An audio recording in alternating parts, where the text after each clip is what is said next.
Bienvenidos a todas y a todos a esta charla de autodefensa digital en un mundo de algoritmos e inteligencia artificial.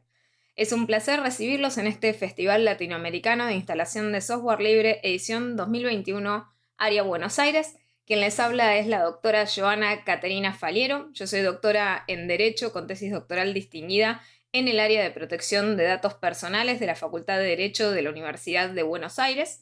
Soy especialista en Derecho Informático con programa de actualización en Derecho del Consumidor profundizado y abogada en Derecho Empresarial y Privado de la misma casa de estudios. Soy directora del programa de actualización en Data Governance, Data Compliance, InfoSec y Ciberseguridad de la Facultad de Derecho de la Universidad de Buenos Aires y directora del posgrado, entre otros, de Ciberdelitos, Hacking y Aspectos Legales de la Evidencia Digital de la Facultad de Derecho de la Universidad de Palermo. Asimismo, me desempeño como consultora internacional, investigadora adscripta del Instituto de Investigaciones Jurídicas y Sociales Ambrosio Lucas Gioja de la Facultad de Derecho de la Universidad de Buenos Aires y directora de Faliero Attorneys at Law. Soy autora de 4 libros, entre ellos La protección de datos personales y otro en la temática del derecho al anonimato. La charla que les propongo en el día de hoy es una charla que versa sobre ciertos peligros que nosotros tenemos en nuestra aldea digital. En particular, vivimos en un mundo que es algoritmocentrista, que está plagado de aplicaciones que hacen uso de estas nuevas tecnologías y técnicas de procesamiento de datos personales que cada vez en mayor profundidad corrosionan nuestra privacidad y que hacen uso de técnicas avanzadas, tales como la inteligencia artificial, que sirven para perfilarnos y determinar permanentemente de esta manera nuestras identidades digitales. Y es así como surge la necesidad de proteger y de generar herramientas y conocimientos que sirvan para nuestra autodefensa digital. Por lo tanto, voy a compartir aquí la presentación que tenemos para el día de hoy y comenzamos este recorrido en particular hacia la búsqueda de la autodefensa digital en un mundo de algoritmos e inteligencia artificial. Lo primero que tenemos que comprender es que dentro de estos ecosistemas novedosos en materia digital existen nuevos desafíos que se nos proponen desde la perspectiva jurídica. No solamente estos avances y revoluciones desde lo técnico sirven para tener mejorías en cuanto a las velocidades, volúmenes y tipos de procesamiento, sino que también existen novedosos desafíos respecto de los impactos que puede haber en el plano de los derechos humanos, específicamente derechos humanos digitales, y otros aspectos de nuestra vida en sociedad, con la utilización masificada de algoritmos y también la redefinición de los mismos, ya que se encuentran entre nosotros hace tiempo hace. Estas sociedades fueron volcándose en sociedades que cada vez son más dataístas, algoritmocentristas, y hacen uso del perfilamiento masivo y sistemático de la ciudadanía en sus diversos roles y que recurren a lo que es la hipervigilancia y el control permanente. Todas estas nuevas necesidades también hacen que desde el plano de lo jurídico se deban dar nuevas respuestas regulatorias de carácter preventivo y precautorio ante estas nuevas amenazas. Pero asimismo la pregunta es si esto basta, si no tenemos nosotros como ciudadanos y como titulares de los datos que empoderarnos y hacer uso de herramientas de autodefensa digital más allá de lo que proponga la regulación.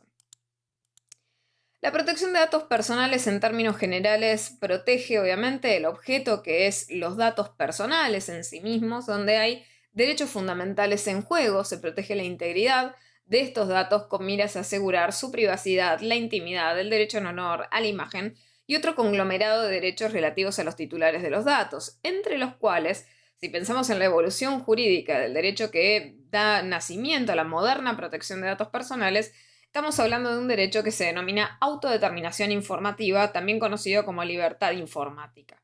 Esa autodeterminación informativa tiene que ver con la capacidad plena que tenemos cada uno de nosotros de gobernar los datos que a nosotros se refieren, es decir, decidir cómo, cuándo, quién, hasta dónde puede trabajar con nuestros datos y obviamente retirar de manera incausada ese consentimiento que nosotros brindamos para efectuar determinados tratamientos de datos. En lo que respecta a la introducción de estas nuevas técnicas y riesgos, es innegable que nuestros datos tienen un valor comercial elevadísimo que mueve esta economía digital basada en nuestros datos. Los datos hoy en día son ese activo intangible de mayor valor que nosotros poseemos. Es muy importante velar por esta protección atendiendo específicamente a que los datos son realmente eso que está en juego, en jaque, en el ecosistema de economía digital. Y por lo cual obviamente se hacen muchísimos esfuerzos por lucrar lo más que se pueda con la explotación y el tratamiento de los mismos.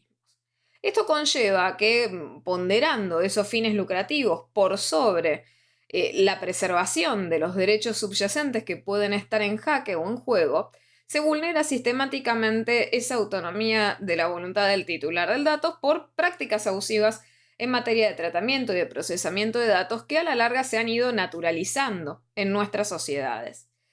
Y estas son por lo menos las que van desde lo que sería la generación de perfiles automatizados en materia de publicidad, comercial o financiero, que fueron realmente naturalizándose a lo largo de los años, no solamente desde lo práctico, sino también desde lo regulatorio. Nuestras leyes de protección de datos personales han permitido esto y muchas veces tampoco han observado los peligros que existen en torno a estos tipos de perfilamiento que tan naturalizados tenemos entre nosotros. Lo mismo que el tratamiento y el procesamiento de datos, por ejemplo, de carácter nominativo. Y esa generación de perfiles automatizados también fue creciendo a lo largo de estas épocas y generando tratos indignos y una parametrización automatizada que realmente genera daños que obviamente deberían ser reparados. Y a su vez, respecto de esos perfilamientos, los perfilamientos obviamente tienen utilidad para la toma de decisiones y decisiones que pueden afectar irreversiblemente a los titulares de los datos. Por lo que siempre estamos hablando del tema de consentimiento, o sea, si verdaderamente y genuinamente el titular de los datos tiene capacidad de consentir, y muchas veces tenemos la sensación que esto es algo absolutamente virtual. Es como el deber ser. El titular del dato prácticamente tiene nulas oportunidades de negociar las condiciones de tratamiento de sus propios datos. Respecto de ello, el escenario global en el cual nos hallamos y dentro del que encontramos esa inteligencia artificial, esos algoritmos, ese aprendizaje automatizado y esas afectaciones desprendidas de ello, es un escenario global en el que estamos inmersos en sociedades de control, de vigilancia, donde el perfilamiento es una práctica que está muy rutinizada en todas las tareas, no solamente en las comerciales, sino también en nuestra, qué sé yo, relación con la administración. Y esa toma de decisiones automatizadas cada vez va avanzando sobre diversos planos de la vida. La justicia, la distribución de recursos, el acceso a la salud, nuestro gobierno, etc. Y eso permite que se realice cada vez mayores profundidades respecto de lo que es targeting, respecto de lo que es segmentación, y permite, como uno de esos efectos adversos, esa vulneración sistematizada de la autodeterminación informativa. Porque esas prácticas abusivas deberían realmente ser penalizadas y erradicadas como malas prácticas del mercado en reemplazo de buenas prácticas que atiendan a mejores niveles de privacidad, de seguridad, de protección de datos personales. Al mismo tiempo, otro de los puntos que sucede en este escenario global en el cual estamos inmersos es que los límites de nuestra privacidad se han ido diluyendo.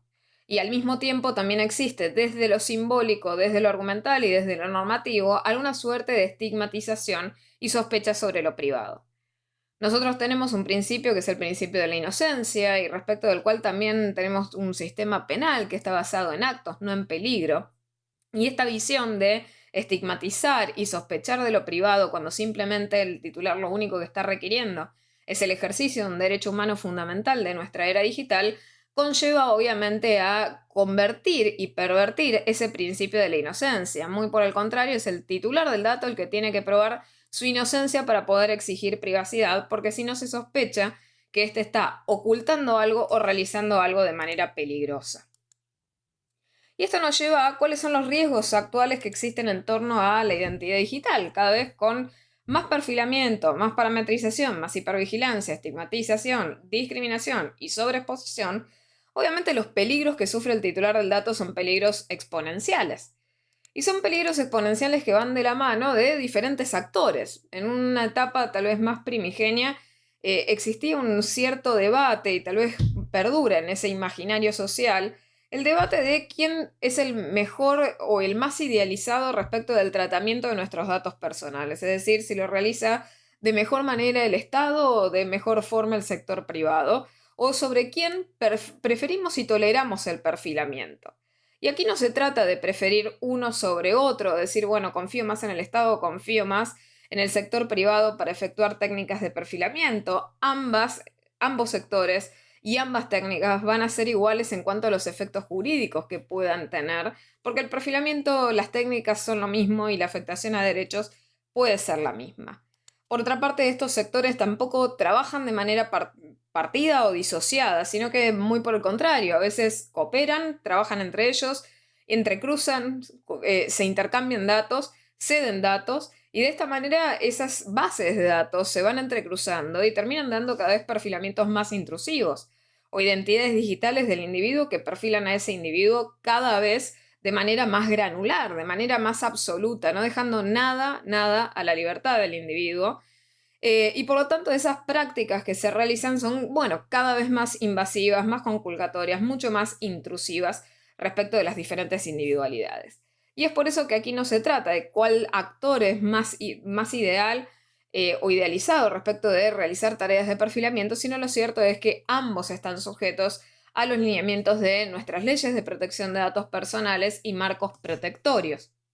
Por lo tanto, todos deben sujetarse a la protección de nuestra privacidad, nuestra intimidad y de los principios de tratamiento en materia de datos personales. ¿Y qué derechos afecta el perfilamiento? Pues tal vez a veces la visión es que se afectan simplemente derechos que tienen que ver con la privacidad o con los datos específicamente, pero estos derechos realmente afectados se afectan de manera expansiva. Y es así como se puede comprometer la autonomía de la voluntad, nuestra calidad de vida, nuestra libertad, nuestra privacidad en cuanto a la relación de la privacidad con la libertad de expresión. Si nosotros no tenemos protegida nuestra expectativa de privacidad, tal vez nuestras expresiones se sujetan a una suerte de proceso de autocensura que el propio individuo, para pasar por debajo de ese perfilamiento algorítmico que segmenta aquello que es hegemónico y sistémico de aquello que no lo es, empieza a autocensurarse, a modular y a dejar de ser quien es para pasar debajo de esa línea del perfilamiento y no ser detectado en cuanto a individualidad disidente. Y de esta manera, esas técnicas de alto riesgo ya no quedan simplemente constreñidas a ámbitos de procesamiento específicos relativos a áreas tecnológicas o áreas que solamente se dedican particularmente al procesamiento de datos como actividad central, lo que es Big Data, Data Mining, inteligencia artificial, Machine Learning y Deep Learning están metidas en todas nuestras áreas y en todas las formas de vida que nosotros tenemos y relacionamiento, o sea, desde justicia, desde acceso a ciertos recursos, desde nuestro tratamiento de datos con historias clínicas electrónicas, desde nuestro transporte con las tarjetas de transporte. Es decir, todas estas técnicas se utilizan en todas las áreas de la vida y afectan al individuo en todos los roles que tiene en sociedad. Y también otro de los cambios en materia de esta inserción de estas técnicas de alto riesgo es que quienes las insertan, la industria en general, comienza, en vez de propugnar por una regulación relativa a estas temáticas y lograr mejores niveles protectorios a nivel regulatorio tanto para la privacidad, la protección y la seguridad de los datos, por el contrario se vuelcan en torno a lo que serían guidelines, recomendaciones, que son de carácter potestativo. Es allí como empieza de vuelta a surgir este vocablo ética, que ya lo vimos tanto con la estigmatización del concepto del hacking y cuando empezamos a hablar de hacking ético versus el hacking malicioso. Lo mismo sucede con el tema de la ética. Acá tenemos lo que se llama data ethics washing, ética de datos, la ética de los algoritmos, la ética de la inteligencia artificial, que en definitiva lo que hacen es convertir en potestativas aquellas cosas que son exigencias normativas, legales, auditables, controlables y sancionables en cuanto a sus incumplimientos. Es decir, ninguna empresa, ningún gobierno realiza ningún favor o un valor agregado cumpliendo con una regulación que es exigible conforme a un mandato y un fundamental que protege un derecho garantido en nuestros textos fundamentales jurídicos.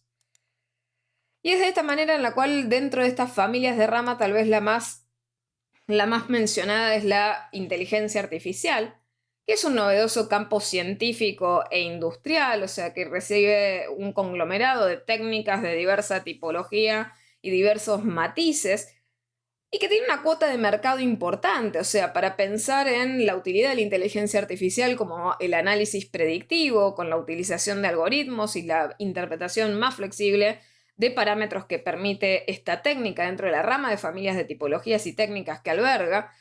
En términos generales, lo que se inserta de manera más masiva en sociedad no es lo que se conoce por inteligencia artificial general o fuerte. Son otras técnicas que más tienen que ver con la automatización o el aprendizaje automatizado. Pero pensando cuantitativamente a nivel económico, el mercado de inteligencia artificial es un mercado pujante. Pensemos que para el año 2030 se proyecta más o menos un impacto a nivel economía mundial de 15,7 billones de dólares. Por lo tanto, es absolutamente deducible y razonable que dentro de este negocio haya muchos intereses en juego, y es por eso que no debemos olvidar que la inteligencia artificial, además de técnica de procesamiento, además de una visión de futuro, también es una industria. Y dentro de lo que es esta industria también se juegan muchas falacias. ¿Falacias para qué? Para romantizar esas utilizaciones y por lo tanto para que todos nosotros desde nuestra defensa de derechos bajemos un poco la guardia.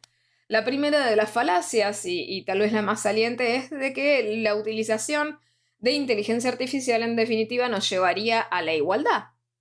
Pero lo que realmente se realiza con la inteligencia artificial es un perfeccionamiento y optimización de lo que es el perfilamiento. Esa falacia nos lleva a creer que la inteligencia artificial conlleva la igualdad por la capacidad infinita que tiene de repetir determinados patrones. Ahora, lo que nadie juzga es la justicia de ese patrón, porque naturalmente ese patrón puede obviamente tener impactos dañinos, puede no ser de todo justo, puede ser un patrón de carácter discriminatorio que está históricamente embebido en nuestra composición social. Y dentro de esto lo que hace la inteligencia artificial es serializar y estandarizar esos defectos e impactos propios del perfilamiento, obviamente con la extensión de las consecuencias jurídicas que esto puede llegar a causar, con una vulneración, les diría, de carácter sistemático de esa autodeterminación informativa de los titulares de los datos de los ciudadanos y demás, con un efecto absolutamente devastador. Prosiguiendo con ello, lo que facilita es una forma inteligente de entrecruzar datos y también generar daños de carácter mucho más intrusivo, más invasivo, más vejatorio, más intimidatorio de lo que jamás nosotros dimensionamos antes, porque las técnicas anteriores de procesamiento de datos, dentro de los cuales se gestaron esos marcos regulatorios de protección de datos personales, no tenían esta profundidad y complejidad. La inteligencia artificial es una práctica riesgosa, inherentemente riesgosa. Por lo tanto, existen respecto de ellas necesidades imperantes de realizar los debidos estudios de impacto en materia de protección de datos personales. ¿Para qué? Para ver si esos riesgos que insertan realmente son cuantificables, si son mitigables y si no lo son, porque algo exista, no tenemos obligación de insertarlo y de utilizarlo de manera forzada, sobre todo en áreas críticas donde las consecuencias jurídicas, como les podía decir, son devastadoras y hasta irreversibles. Y tenemos un fenómeno particular que también se mecha un poco con el tema este de la ética, que son los espejismos que nos trae el eye-washing. Naturalmente, hoy en día, con esta pujanza de esa industria, el tema es que todas las cosas que incluyen la inteligencia artificial va a traer más fondos que aquello que no. Por lo tanto, ese incremento en cuanto a la capacidad de inversión que tiene aquellas cosas que dicen tener inteligencia artificial, lleva a que muchos invoquen que este invento está en todo y que se llama a todo por igual, aunque no lo tenga, inteligencia artificial. ¿Esto qué consecuencia práctica tiene? Que en definitiva, cuando se realiza esa evaluación para permitir la inserción de esa técnica, se dice que se acepta inteligencia artificial, pero el estudio de impacto refleja una realidad diferente. ¿Por qué? Porque lo que estamos estudiando, entre comillas, es algo menos profundo que lo propio que estamos llamando por su nombre. Y entonces en ese reduccionismo utilitarista y también un reduccionismo tecnicista, llevamos también a las consecuencias de un impacto proyectivo. Porque, al igual que un troyano, lo que estamos haciendo es habilitando estructuralmente impactos más gravosos a futuro cuando genuinamente se comienza a utilizar esa técnica que se mencionaba de verdad. Y entonces el estudio de impacto lo que hace es evaluar algo que parcialmente demuestra la realidad de lo que se va a colocar luego, haciéndose lugar a esa habilitación estructural y por lo tanto todos bien sabemos que cuando algo se permite es muy difícil retroceder dicho avance. La inteligencia artificial ha tenido muchas promesas pendientes aún de cumplimiento. Nos han dicho que con esta técnica vamos a tener mayor adaptabilidad, mayor seguridad, mayor efectividad, eficiencia, privacidad, protección de datos, sustentabilidad. Pero lo cierto es que hasta ahora no lo ha demostrado. Si nosotros nos ponemos a pensar en los principios vigentes en materia de protección de datos personales, uno de ellos es el tema de la minimización y no excesividad de datos. Y justamente la inteligencia artificial para entrenar sus algoritmos lo que requiere es set de datos que cada vez sean más sobreabundantes para perfeccionar dicho entrenamiento. Por lo tanto, bueno, es muy dudoso ver cómo puede llegar a efectuar mejores niveles de protección cuando simplemente se amplifica el riesgo. Por otra parte, hablando y empezando a examinar la temática de algoritmos, los algoritmos no solamente pueden ser diseñados de manera incorrecta. ¿Por qué? Porque quienes diseñan los algoritmos tienen naturalmente ciertos intereses según el objetivo para el cual son creados, intereses económicos subyacentes, no son de generación espontánea. Y a su vez se gestan en sociedades que tienen determinadas características y determinadas visiones del mundo. No son entidades asépticas y absolutamente imparciales, pueden estar mal diseñadas, al mismo tiempo que también pueden estar muy mal seleccionados los sets de datos que sirven para nutrir la alimentación que tiene el algoritmo para sacar sus resultados. Por otra parte, no todo lo que se dice inteligente es verdaderamente inteligente. Hay mucha confusión y dilución entre lo que es automatización avanzada y genuinamente lo que sería inteligencia artificial fuerte o general, como les venía diciendo anteriormente. Y por otra parte se sigue con esto del eyeWashing que sigue distorsionando el área de una manera más profunda hacia el camino de esto que se siente como una inteligencia artificial fuera de nuestro control. En particular, cuando nosotros hablamos de los algoritmos, nos referimos al tema del perfilamiento algorítmico, que nos lleva a esta visión en el cual ese perfilamiento algorítmico, por el cual se genera una parametrización algorítmica de carácter automatizado, lleva consigo un sesgo, una forma de modular alguna visión específica, algún patrón específico hacia un sentido u otro.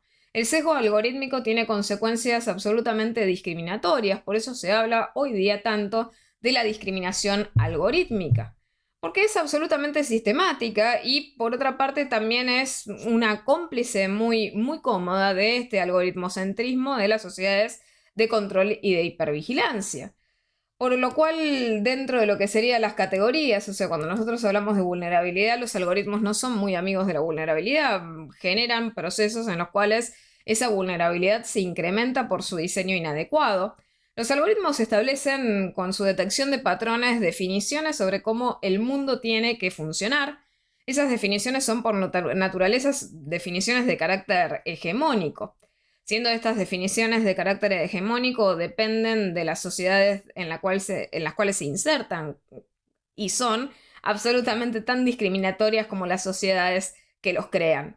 E imponen modelos que pueden afectar negativamente a las personas con efectos multiplicadores y devastadores a nivel de daños particulares. Entonces, esa vulnerabilidad que generan los algoritmos es mucho peor en aquellos casos en los cuales hay hipervulnerabilidad. Los algoritmos refuerzan esas estructuras opresivas preexistentes de manera automatizada y por lo tanto reproducen esos esquemas que nosotros vemos como esquemas heteropatriarcales, racistas, imperialistas, porque simplemente las sociedades donde se gestan esos algoritmos lo son. Y allí, bueno, la pregunta es, ¿el sesgo algorítmico qué consecuencias causa?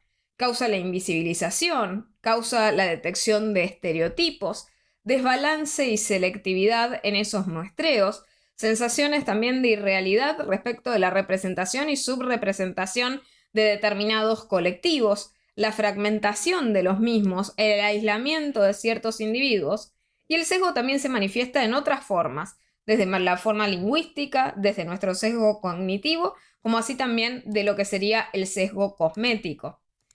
En la perspectiva de las manifestaciones puede haber sesgo por la interacción con los datos, o sea, los algoritmos se entrenan con datos y datos que pueden ser sesgados y naturalmente discriminatorios. Al mismo tiempo puede existir lo que se llama sesgo por latencia. ¿Por qué? Porque los algoritmos se entrenan con set de datos que pueden tener en ellos plasmados patrones históricos de datos. Y los patrones históricos tienden a tener una visión del pasado de esa sociedad, donde seguramente se reproducen esquemas discriminatorios que tal vez en nuestros tiempos no tienen actualidad, reproduciendo el daño de esa discriminación.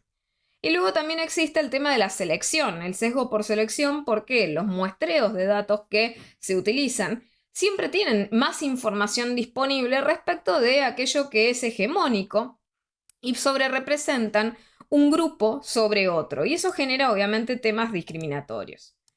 Las posibilidades del sesgo algorítmico encima son muchísimas. Puede haber sesgo preexistente, o sea que tiene que ver con esos idearios sociales preexistentes que les mencionaba. Puede ser técnico por defectos del diseño y por las limitantes técnicas del diseño mismo. Puede ser emergente porque nosotros podemos llegar a estar utilizando de manera imprevista el algoritmo en algún lugar o un contexto diverso al cual había sido diseñado para utilizarse. El sesgo correlativo tiene que ver también con el tema de que se plasman efectos discriminatorios directos, pero uno tal vez no puede palpar de manera tal vez tan notoria aquellos efectos discriminatorios indirectos que dependen de esa discriminación directa. También en relación con eso del sesgo emergente tenemos lo que se llama el sesgo imprevisto, que tiene que ver con la utilización de ese algoritmo para públicos diversos a los cuales había sido destinado su uso.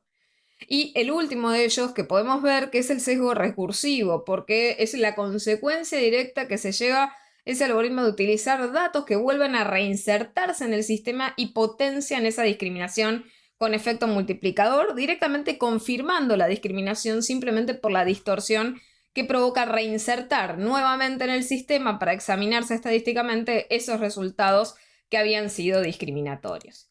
Y la gran pregunta es si se puede evitar ese sesgo algorítmico. O sea, la discriminación por sesgo algorítmico realmente es evitable, aunque se modulen esos sets de datos.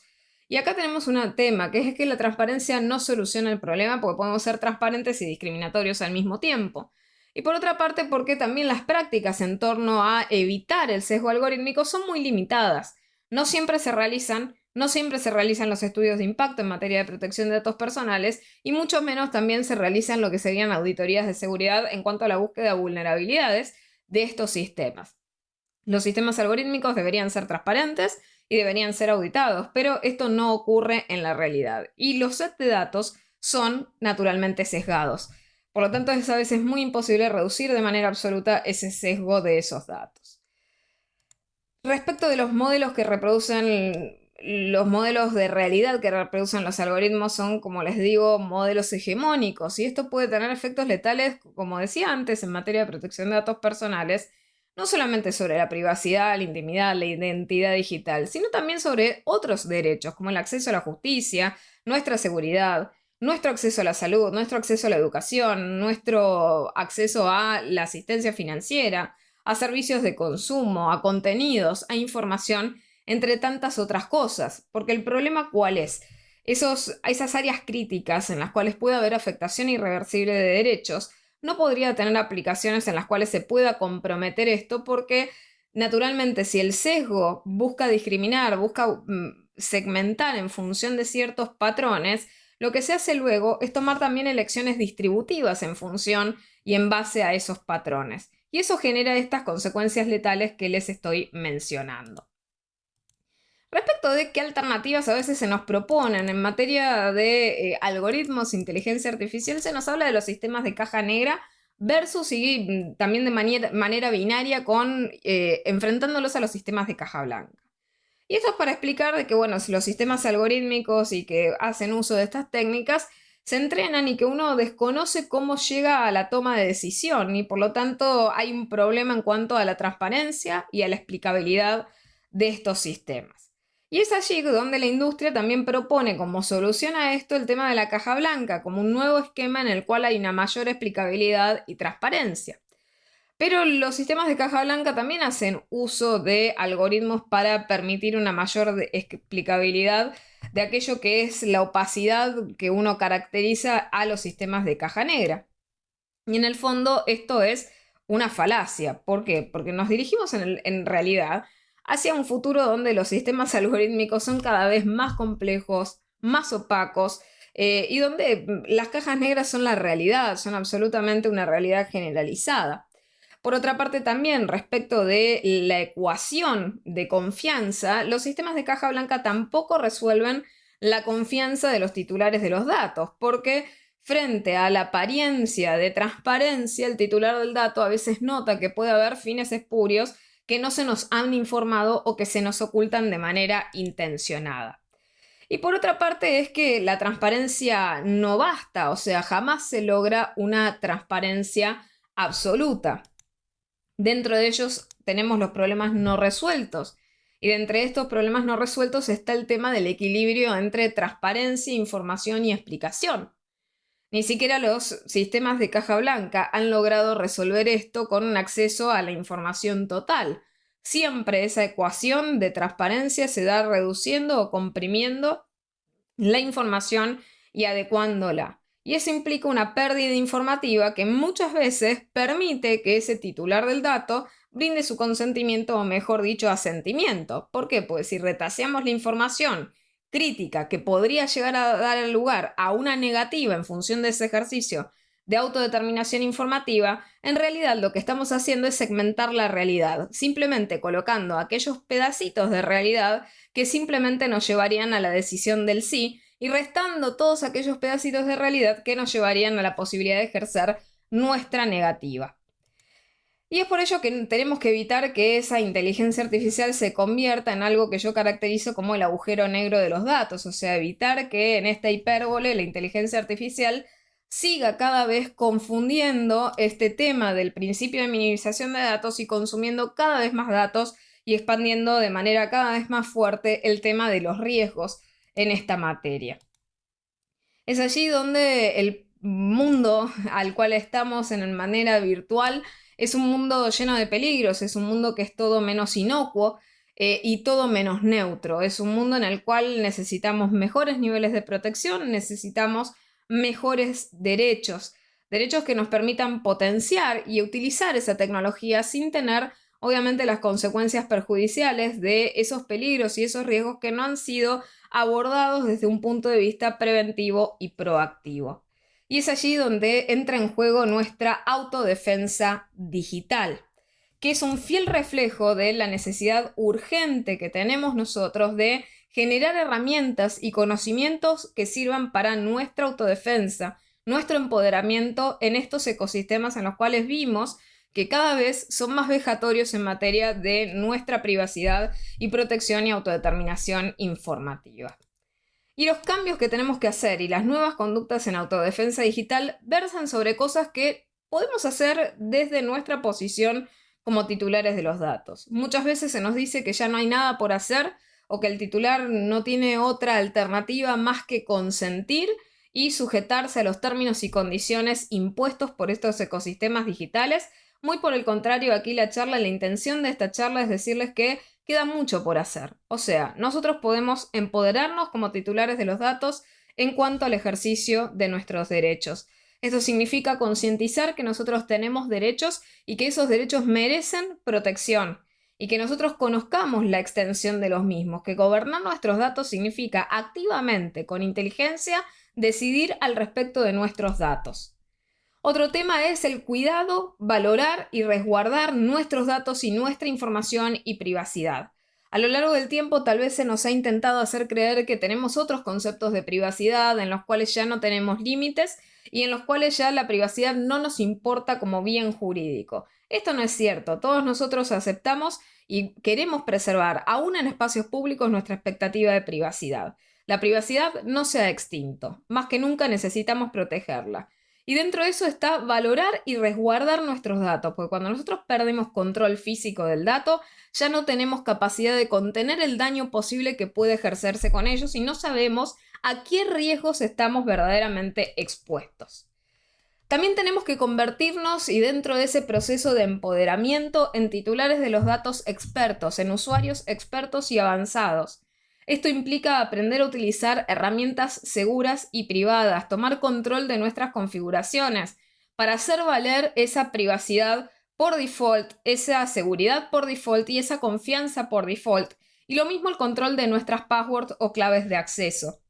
y los dobles factores de autenticación.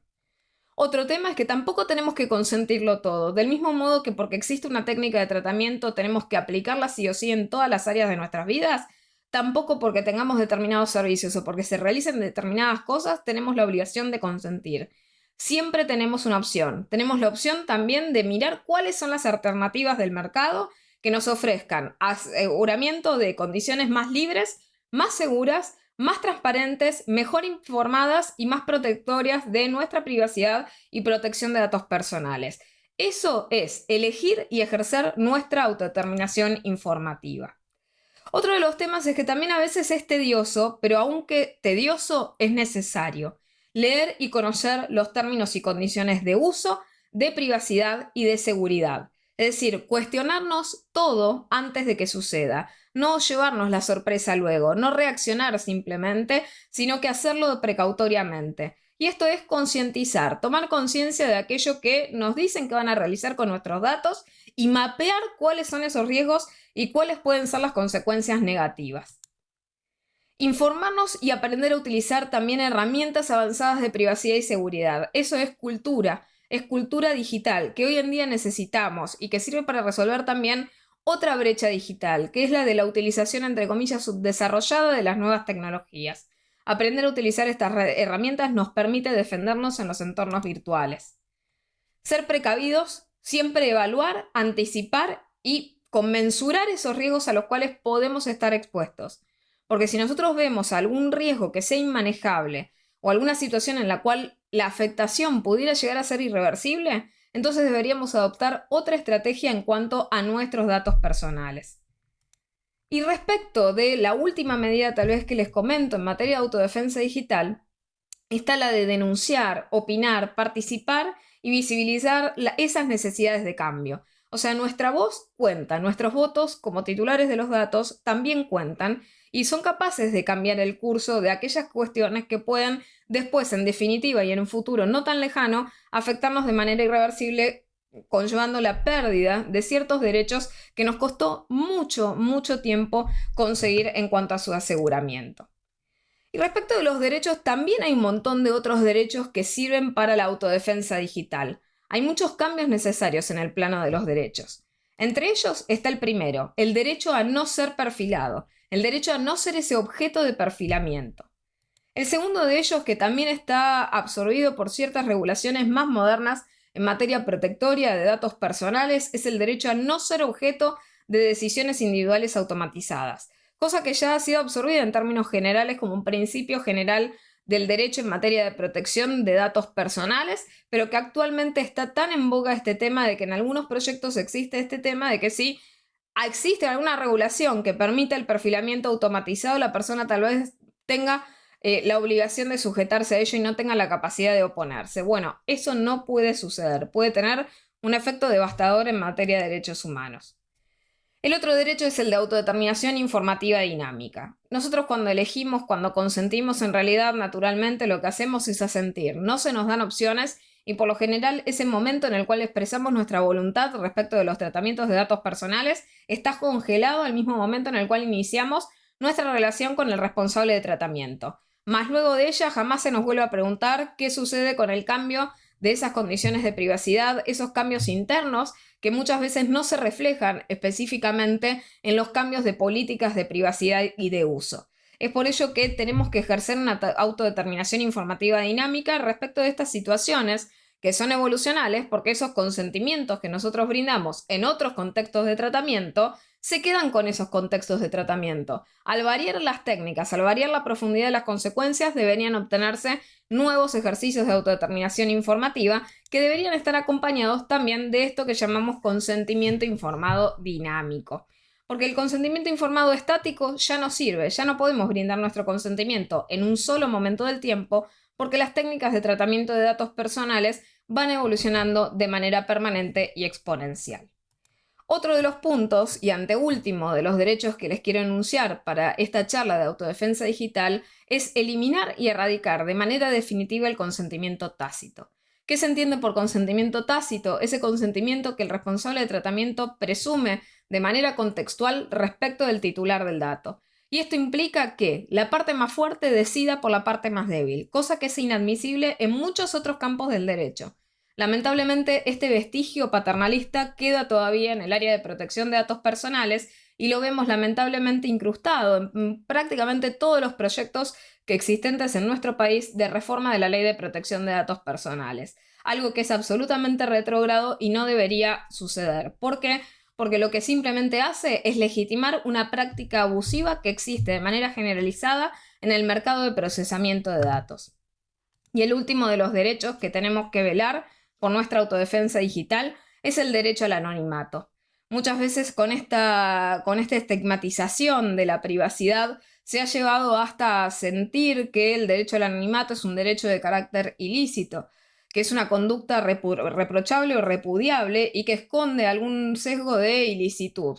El derecho al anonimato es un ejercicio avanzado de nuestra privacidad absoluta en materia de datos en esquemas de sociedades postprivadas. El derecho al anonimato tiene que ver que en aquellas áreas potestativas de la vida donde no hay necesidad ni obligación jurídica, legal, de recolectar datos con fines de perfilamiento, el titular del dato pueda transitar por esos ecosistemas digitales sin que se recolecte ningún dato o metadato para su perfilamiento, que no se lo perfile y que no se generen tampoco subproductos de procesamiento en cuanto a sus interacciones. De esta manera, el derecho al anonimato permitiría un mejor ejercicio como una tercera alternativa para la protección y la privacidad de los datos personales en el marco del ejercicio de la autodeterminación informativa. Hoy en día, de vuelta, las alternativas siempre son binarias. O querés transitar con las condiciones y los términos que propone el responsable de tratamiento, que son la explotación al máximo de todos los datos del titular del dato, o por el contrario, no consentís y quedás privado de la utilización del servicio, del producto o de la plataforma. El derecho al anonimato permitiría una vía intermedia en la cual la persona pueda seguir utilizando esto sin necesidad de comprometer la privacidad, que mantiene obviamente su protección y de la cual nadie está obligado a renunciar. Así que les agradezco inmensamente haber compartido este espacio conmigo en la edición de Flisol del presente año de manera virtual. Allí en esta última diapositiva tienen mis contactos de redes sociales para que por cualquier tema podamos seguir en contacto y ver los ciertos eventos que obviamente a posteriori van a seguir realizándose en estas temáticas y de los cuales participo activamente. Y les dejo un inmenso saludo a todas y a todos. Muchísimas gracias por quedarse y vamos a compartir luego una sala de chat en la cual podremos debatir aquellas dudas y consultas que les hayan quedado del presente encuentro. Nuevamente gracias y gracias al espacio de Flisol.